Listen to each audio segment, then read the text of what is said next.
Hi, this is Laura from afrugalchick.com, here to help celebrate Valpak's 46th birthday by talking about easy centerpieces you can make by yourself. This is one of my favorite ones right here. It's just an upside down wine glass. Put a candle on the top of it, either a tea light or a full-size candle, maybe depending on how long your party's going to be, and then underneath a beautiful flower.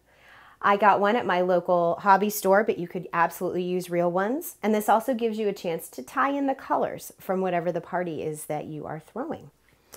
There's some very simple options, especially for marking tables, and this one is one of my favorites. Grab a picture frame, a beautiful piece of paper. I got this from the scrapbook section at my local store, and then I just printed the number off on my computer. You can grab frames at the dollar store or your local hobby store, and that way everything is clearly marked without having to go broke paying for it. This is one of my favorite projects I worked on this week. It's a mason jar. Just took a little bit of blue spray paint, and right before I did that, I took some painter's tape and cut a heart out and put it on the outside. After the paint had dried, I just took the painter's tape off, cleaned up the edges a little bit, had a beautiful design, and then got some colored thread at the store. As well, I did drop a candle in there. It could be a tea light or a regular one, and at night especially, those would glow very beautifully. Another thing that's really easy to use for centerpieces that people seem to have a lot of for some reason are wine bottles. Just by themselves, they can look absolutely beautiful, but there are lots of things that you can do to accent them just a little bit. Some of them just look prettier as long as you stick a cork in the top of them.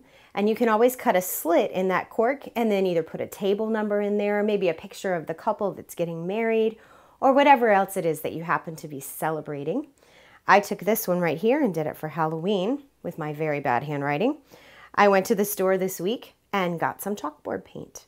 So I sprayed 2 nice thick layers on it. Make sure that you shake the can thoroughly. It needs the full 2 minutes in order for it to be able to work. And then I just wrote on the outside with the chalk and stuck this nice little guy on the top so that he would have a very good Halloween theme. So this would be a great example of something you can do for one of your parties. If you wanted to go a little fancier, again, I just used the chalkboard paint, took a red ribbon, and then put some flowers in here. It gave it a little bit of height if you were trying to have that overall look at the table that you're decorating. And then for my last one, I actually took some painter's tape and did a little bit of a striped design on the bottom using that same blue paint.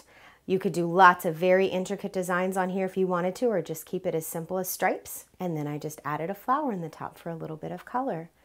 I hope these have given you some great ideas of things you can do for your next party, and happy birthday, Valpak.